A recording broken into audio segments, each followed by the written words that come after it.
Berlatar di masa depan yang tak jauh dari masa sekarang dalam suasana distopia, dunia terpuruk akibat kematian yang terus meningkat, bahkan melonjak hingga 56%. Dan ya, apa yang sebenarnya terjadi? Selamat datang dan selamat berjumpa kembali bersama saya Teguh Gusto. Bagaimanapun kabar dan dimanapun berada, semoga teman-teman beserta keluarga diberikan kesehatan serta selalu berada dalam lindungannya. Baiklah, saya akan bercerita yang tentu saja tentang sebuah film, dan kali ini berjudul Songbird. Sebuah film yang rilis pada tahun 2020, disutradarai oleh Adam Mason serta dibintangi oleh sederetan aktor ternama yang pastinya sudah dikenal kalian semua. Baik, tidak perlu berlama-lama, segera siapkan kopinya dan mari kita lanjutkan cerita. Semua akibat wabah penyakit, ya virus yang menjadi penyebab telah bermutasi lebih mematikan. Jadi meskipun orang-orang sudah mengurung diri selama 215 pekan, angka kematian tetap melonjak hingga 56%. Setiap orang diwajibkan menjalani tes harian melalui sebuah aplikasi. Dan jika gagal, pihak Departemen Sanitasi akan memaksa mereka masuk ke zona karantina atau key zone, tempat yang konon tidak ada seorang pun yang pernah kembali. Seluruh negara berada dalam kondisi jam malam ketat, melarang warga keluar rumah, dan pelanggar akan ditembak di tempat. Di tengah situasi, seorang kurir bernama Nico berkeliling dengan sepedanya mengantarkan paket, bebas bergerak mengenakan gelang kuning sebagai tanda imun terhadap penyakit, meski tetap bisa menularkan pada orang lain. Ceritanya, Nico ini bekerja untuk Lester, pemilik perusahaan kurir yang melayani klien kaya raya tajir melintir. Salah satu dari yang terkaya adalah Piper Griffin, seorang wanita yang tinggal di rumah mewah bersama suaminya William dan putri mereka Emma. Seperti anak-anak lain yang terdampak lockdown, Emma selalu sendirian dan ingin memiliki teman. Namun Piper menolak permintaan tersebut dengan alasan itu tidak aman karena Emma menderita gangguan autoimun. Setelah itu Piper dan Emma menjalani tes virus dan hasilnya negatif. Pada saat yang sama, Nico tiba di rumah mereka untuk mengantarkan beberapa paket. Yang menyerahkan paket melalui mesin sterilisasi UV dan menerima tip besar dari Piper. Thank you. Really, thank you. Setelah tugasnya selesai, Nico pulang dan berbicara lewat video call dengan sang kekasih Sarah yang tinggal bersama neneknya Lita di apartemen. Meski status berpacaran, namun Nico dan Sarah belum pernah bertemu langsung karena Sarah harus tinggal di rumah dan merawat neneknya. Di sini terungkap bahwa Nico sedang menabung untuk membeli gelang imun secara ilegal untuk Sarah dan membawanya keluar kota agar mereka bisa hidup bersama. Meskipun membeli gelang itu secara ilegal adalah pelanggaran yang dapat dihukum, Nico rela mengambil resiko demi cinta sejatinya. Kita tinggalkan sejenak Nico untuk beralih ke seorang penyanyi cantik bernama May yang sedang melakukan live streaming. Saat ia menerima permintaan lagu dari para penggemar, seorang veteran perang lumpuh bernama Michael Dozer yang juga bekerja untuk Lester tapi sebagai operator drone. Jadi Dozer ini memberi May donasi $100 dan sembari mengirim pesan. User MD donated $100. Dozer mengungkapkan bahwa lagu-lagu May membantunya relaksasi selama masa perang. Hal ini membuat May terharu dan ia menyanyikan lagu motivasi untuk Dozer. Bahkan setelah sesi itu, May menghubungi Dozer dan menanyakan tentang pengalaman perangnya. Saat Dozer menjelaskan semuanya secara rinci, keduanya pun mulai membangun ikatan khusus. Kembali ke Nico yang mengunjungi apartemen Sarah dan memberinya satu pek pensil yang diambil dari kantor lama karena mengetahui Sarah gemar menggambar. Selain itu, Nico juga memberi selembar kertas yang berisi puisi lucu untuk Sarah. Puisinya cukup gombal, jadi tidak usah saya jelaskan, demi keamanan dan kenyamanan teman-teman yang masih sendirian. Malam harinya, saat Sarah dan Nico sedang menonton bareng melalui video call, Lita mendekati Sarah dan mengatakan bahwa ia merasa demam. Sarah pun menjadi takut, namun Nico meyakinkannya bahwa akan segera datang. Lalu tiba-tiba Departemen Sanitasi mengetuk pintu, yang mana bersama dengan itu, di luar, Kepala Departemen Sanitasi bernama Harlan menemukan seorang pria yang kabur dari Kizon dan tanpa banyak bicara, segera menghabisinya dengan kejam. Just bring it in. Get away from me! Saat Sarah bersiap menghadapi yang terburuk, Harlan tiba di depan pintu dan mengatakan kepada anak buahnya bahwa mereka datang ke alamat yang salah. Setelah itu, para petugas masuk ke apartemen terdekat dan menyeret paksa seorang terinfeksi ke Keyzone. Just break it down.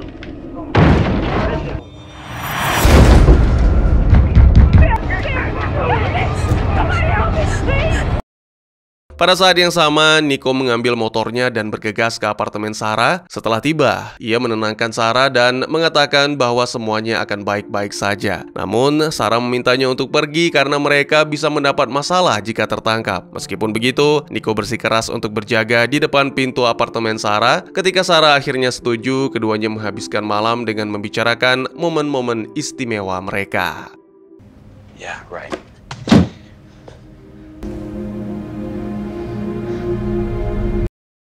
Sementara itu, suami Piper, William, bersiap untuk keluar rumah larut malam. Saat ia menuju pintu, ia sempat dihadang oleh istrinya yang bertanya kemana ia akan pergi. William mengatakan bahwa ia ada pertemuan, namun Piper curiga. Meskipun begitu, Piper membiarkannya pergi, tetapi sebelum itu Piper mengatakan agar William membakar pakaiannya sebelum masuk kembali ke rumah. Beberapa waktu kemudian, William tiba di rumah May dan mereka bersenang-senang bersama bermain game Cyberpunk 2077 dalam tanda kutip. Setelah waktu menyenangkan itu, William pulang ke rumah dan sesuai permintaan istrinya, dia membakar pakaiannya sebelum masuk ke rumah. Keesokan harinya, saat Nico masih tertidur di depan pintu, Sarah bersama Lita melakukan pemeriksaan virus rutin. Pertama, Sarah memeriksa diri dan hasilnya bersih, bebas dari virus. Namun sangat disayangkan ketika ia memindai Lita, aplikasi mendeteksi adanya virus dan menyarankan agar Lita dibawa ke zona karantina. Nico yang juga mengetahui hal ini, mencoba membujuk Sarah untuk kabur bersamanya. Namun, Sarah menolak dan mengatakan bahwa ia tidak bisa meninggalkan Lita dalam kondisi seperti ini. Sarah!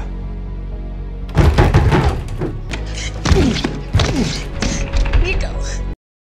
Sarah juga mengatakan bahwa ini mungkin adalah pertemuan terakhir mereka karena pasukan sanitasi akan segera tiba. Nico merasa terpukul mendengar hal ini tetapi tidak mau menyerah. Nico memberitahu Sarah bertekad akan mendapatkan gelang imun dengan cara apapun lalu meninggalkan gedung. Setelah itu ia menghubungi Lester dan menanyakan apakah bisa mendapatkan 2 gelang imun untuk Sarah dan Lita. Lester mengatakan bahwa ia tidak memiliki gelang tersebut tetapi mengenal orang yang bisa membantu. Ternyata orang yang dimaksud Lester adalah keluarga Griffin yang merupakan penjual gelang imun di kota. Beberapa waktu kemudian, Nico tiba di rumah keluarga Griffin dan berbicara dengan William mengenai gelang. Mendengar hal ini, keluarga Griffin terkejut dan bertanya-tanya bagaimana seorang biasa dapat mengetahui rahasia mereka. Courier is here, says he needs to speak with you, Mr. Griffin. Keluarga Griffin mengatakan bahwa mereka tidak berurusan dengan hal-hal ilegal seperti itu. Tetapi Nico mulai memohon karena tidak ada pilihan lain. Piper mengatakan kepada Nico bahwa tahu orang lain yang bisa membantu serta memberikan alamatnya. Adegan berpindah menampilkan beberapa waktu kemudian, Nico tiba di alamat yang diberikan Piper dan memasuki sebuah bangunan terbengkalai untuk menemui sang penjual. Saat menjelajah di tempat itu, Nico disambut oleh Harlan yang menyamar sebagai pengedar gelang. Harlan mencoba mendapatkan informasi tentang gadis yang ingin diberi pita oleh Nico. Dengan Harlan yang terus-menerus menanyakan beberapa informasi pribadi tentang gadis itu, Nico mulai curiga dan berhenti memberikan informasi lebih lanjut. Hal ini membuat Harlan marah dan segera menusuk Nico. Namun Nico tidak tinggal diam sehingga melancarkan serangan balik lalu melarikan diri dari tempat itu. And I can stick as many holes.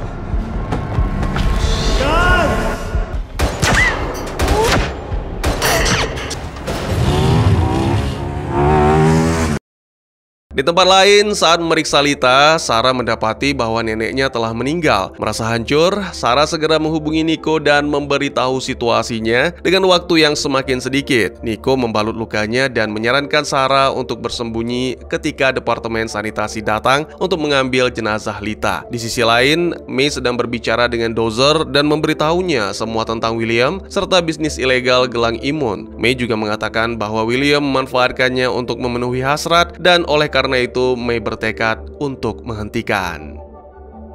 Mendengar hal ini, Dozer menyarankan agar May memberanikan diri menghadapi pria itu daripada terus tertekan olehnya. Di saat yang sama, May menerima pesan dari William yang mengatakan bahwa ingin bertemu malam ini. Kali ini, May menolak permintaan itu dan mengatakan bahwa hubungan mereka telah berakhir. Melihat pesan tersebut, William menjadi marah dan segera menghubungi May. William mencaci maki, tapi May tidak takut, bahkan mengancam akan mengungkapkan tentang bisnis ilegal, dan ternyata selama ini pertemuan mereka direkam.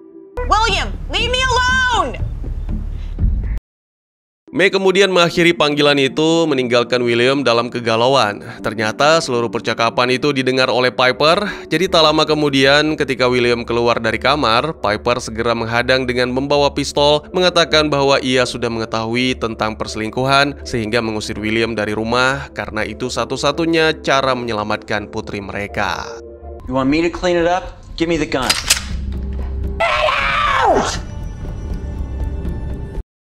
Setelah William pergi, Piper menghubungi May untuk memperingatkan tentang Will yang sedang menuju ke kediamannya untuk melakukan sesuatu yang jahat. Tentu saja May merasa takut dan mengadukan hal ini kepada Dozer, bertanya apakah dirinya bisa berlindung di rumah sang veteran karena kini mereka berteman. Sementara itu, Departemen Sanitasi tiba di depan apartemen Sarah. Ketika para petugas mulai menggeledah, Sarah bersembunyi sembari bersiap mempersenjatai diri. Harlan juga berada di antara mereka dan terus meminta Sarah menyerahkan diri, namun bersamaan dengan itu Sarah melancarkan serangan tak terduga yang membuat salah satu petugas tumbang.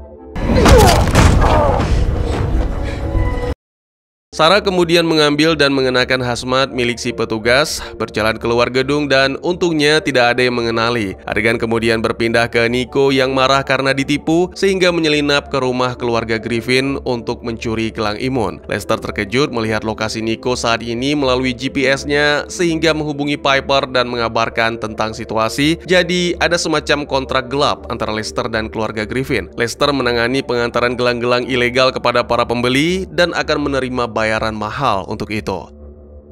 Kita kembali, setelah mengetahui kabar tersebut, Piper membawa putrinya untuk berlindung dan bersiap menghadapi Nico dengan senjata. Beberapa saat kemudian, wanita itu berhasil menemukan Nico dan langsung mengancam dengan senjata agar segera pergi. Namun Nico mengakui bahwa dirinya sama sekali tidak bermaksud jahat kepada keluarga Griffin, bahkan berjanji tidak akan membongkar soal bisnis gelap. Semua ini semata-mata ia lakukan demi menyelamatkan orang yang sangat dicintai. Mendengar hal ini, Piper menurunkan senjata dan mengeluarkan sebuah koper berisi beberapa gelang imun. Ia kemudian membuka laptopnya dan memprogram sebuah gelang, lalu memberikan kepada Nico. Dengan misi yang akhirnya tercapai, Nico berterima kasih kepada Piper dan segera keluar dari rumah untuk mencari Sarah. Adegan kemudian menampilkan May yang sedang mengemasi barang-barang untuk pergi sebelum William tiba. Di saat yang sama, Dozer mengeluarkan drone militer dan menerbangkannya menuju lokasi May. Sementara itu, May bersiap menyalakan mobil, namun ternyata gagal. Tak lama berselang, William pun tiba, langsung mengancam, memaksa May keluar dari mobil, bahkan memecahkan jendela, lalu mencekik May. Beruntung, Dozer berhasil menemukan lokasi mereka dan menggunakan kecanggihan drone-nya untuk melepaskan tembakan yang menghabisi William. Boy! Get up! Drag you up by your neck! Get up! Get out! Get out! Kembali ke Sarah, ia mencoba melarikan diri dengan mengenakan hazmat. Namun sayang tertangkap oleh Harlan dan anak buahnya. Meski belum menunjukkan gejala virus, Sarah tetap dibawa ke Key Zone secara paksa. Take her! Beberapa saat kemudian, Nico tiba di apartemen Sarah dan menjadi semakin khawatir setelah tidak menemukan sang kekasih. Sangat mengejutkan, ia bertemu Harlan yang ternyata telah menunggu. Harlan pun kembali melancarkan serangan demi membungkam Nico selamanya. Untungnya, Nico telah bersiap dengan sebatang pensil tajam, melancarkan counter yang luar biasa cepat. You run around and you try to save someone by joining her.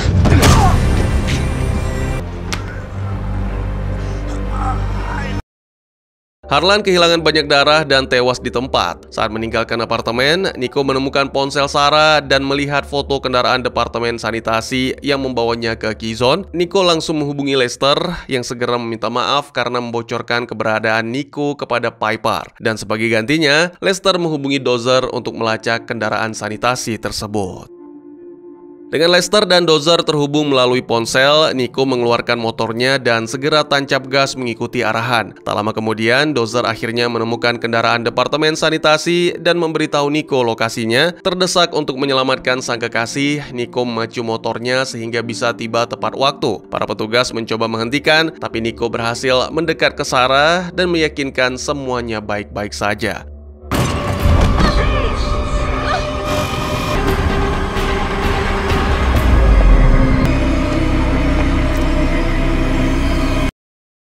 Setelah itu, petugas segera memisahkan pasangan tersebut dan menyeret Sarah untuk segera masuk ke Keyzone. Namun para petugas menemukan gelang kuning pada tangan Sarah sehingga memutuskan untuk melakukan pemindaian lagi dan hasilnya Sarah tidak terinfeksi serta dinyatakan imun. Keduanya pun dibebaskan dan akhirnya bersatu kembali dalam suasana yang penuh haru karena ini pertama kalinya mereka saling bersentuhan.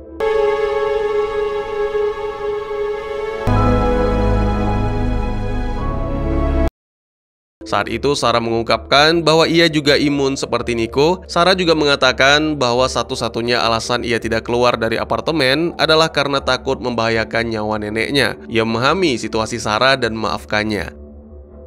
Film pun ditutup dengan menampilkan Piper dan Emma kini hidup bahagia meski tanpa William. Dozer dan May mulai menjalin hubungan meski secara virtual, tapi keduanya terlihat bahagia dan Dozer pun kini telah membuka diri setelah sekian lama hidup dalam kesendirian. Sementara pasangan jagoan kita sesuai rencana mereka melakukan perjalanan sendiri. Tak lupa sebagai tanda terima kasih, Nico mengirimkan hadiah kepada mantan bosnya Lester yang ternyata adalah gelang imun. Dan tamat. Sebuah film trailer distopia yang memanfaatkan latar dunia akibat pandemi mematikan untuk menghadirkan kisah cinta, perjuangan, dan ketegangan. Berlatar tahun 2024, pandemi COVID-23 telah menghancurkan tatanan sosial selama 4 tahun penuh. Pemerintah menerapkan kebijakan totaliter, memantau kesehatan warganya secara real-time melalui pemindai suhu dan data digital. Siapapun yang dinyatakan terinfeksi langsung dibawa paksa ke Keyzone, camp karantina yang lebih mirip penjara berisi penderitaan dan kematian. Di tengah situasi ini, Nico, seorang kurir pengantar paket yang kebal terhadap virus, harus berpacu dengan waktu untuk menyelamatkan pacarnya, Sarah, dari ancaman penangkapan. Ceritanya memadukan aksi kejar-kejaran, konspirasi politik, dan momen emosional yang terjalin dari rasa takut, kehilangan, dan harapan. Meski menuai kontroversi karena dirilis terlalu dekat dengan pandemi COVID-19 di dunia nyata, film ini tetap menghadirkan suasana tegang yang cukup memikat. Di balik plotnya yang sederhana, film ini membawa pesan kuat tentang bagaimana rasa takut kolektif dapat menjadi alat untuk membentuk ulang masyarakat. Dunia yang ditampilkan adalah gambaran ekstrim dari paranoia, di mana keamanan diprioritaskan di atas kebebasan dan privasi lenyap demi pengawasan total. Dinding karantina, patroli bersenjata, dan teknologi pelacak kesehatan menjadi simbol bahwa masyarakat yang dilanda ketakutan mudah menerima kontrol ketat tanpa banyak perlawanan. Kisah Nico dan Sarah sendiri mempresentasikan bahwa di tengah dunia yang keras dan kehilangan sisi kemanusiaannya, hubungan manusia, entah itu cinta atau solidaritas, dapat menjadi kekuatan terakhir yang layak diperjuangkan. Film ini mengajarkan bahwa krisis besar, baik pandemi maupun bencana lainnya, selalu menjadi ujian moral bagi manusia. Film ini memperlihatkan bagaimana rasa takut dapat membuat orang menutup mata terhadap penderitaan orang lain dan bagaimana mereka yang tetap berpegang pada rasa empati akan menjadi harapan terakhir di tengah kegelapan. Nico menunjukkan bahwa keberanian tidak selalu berarti melawan dengan senjata, melainkan mempertahankan nilai kemanusiaan dan melindungi orang yang kita cintai meski semua hal tampak mustahil. Pesan ini menjadi relevan dengan kehidupan nyata di masa COVID-19 ketika banyak orang terpaksa berpisah dari keluarga, kehilangan pekerjaan, atau hidup dalam ketidakpastian, namun tetap ada yang berjuang menjaga hubungan dan membantu sesama. Film ini menegaskan bahwa dalam situasi paling suram, harapan dan kemanusiaan adalah dua hal yang tidak boleh hilang. Harapan memberi alasan untuk terus melangkah, sementara kemanusiaan mencegah kita berubah menjadi bagian dari sistem yang menindas. Korelasinya dengan masa COVID-19 cukup jelas. Di dunia nyata, meskipun tidak sampai pada tingkat distopia seperti di film, kita melihat bagaimana pandemi memunculkan ketegangan sosial, pembatasan kebebasan, dan kekhawatiran berlebihan terhadap kesehatan. Sama seperti dalam film ini, kita belajar bahwa rasa aman tidak boleh diperoleh dengan mengorbankan nilai-nilai kemanusiaan dan bahwa solidaritas serta empati adalah bekal terpenting untuk bertahan. Di akhir kisah, perjuangan Nico dan Sarah menjadi metafora bahwa cinta dan keberanian bisa menjadi bentuk perlawanan paling murni terhadap ketidakadilan dan ketakutan yang membelenggu dunia. Bagaimana menurut kalian? Mungkin segitu saja teman, terima kasih buat yang sudah menyaksikan. Silahkan memberikan komentar, bertanya, ataupun merequest kira-kira film apa yang menarik untuk dibahas. Bisa lewat kolom komentar, atau buat yang malu-malu bisa via DM ke Instagram saya di @teguhgusto. Insya Allah pasti akan dibaca. Mari kita jadikan kolom komentar sebagai sarana penambah wawasan dan menciptakan jalinan persaudaraan, bukan malah menjadikannya sebagai tempat pembulian sehingga menciptakan permusuhan. Jangan lupa untuk dukung terus channel ini dengan cara share, like, dan subscribe, karena dukungan dari kalian sangat berharga bagi saya demi perkembangan channel ini. Saya Gusto, sampai jumpa di video selanjutnya. Tetap semangat, tetap bersyukur setiap hari. Dadah!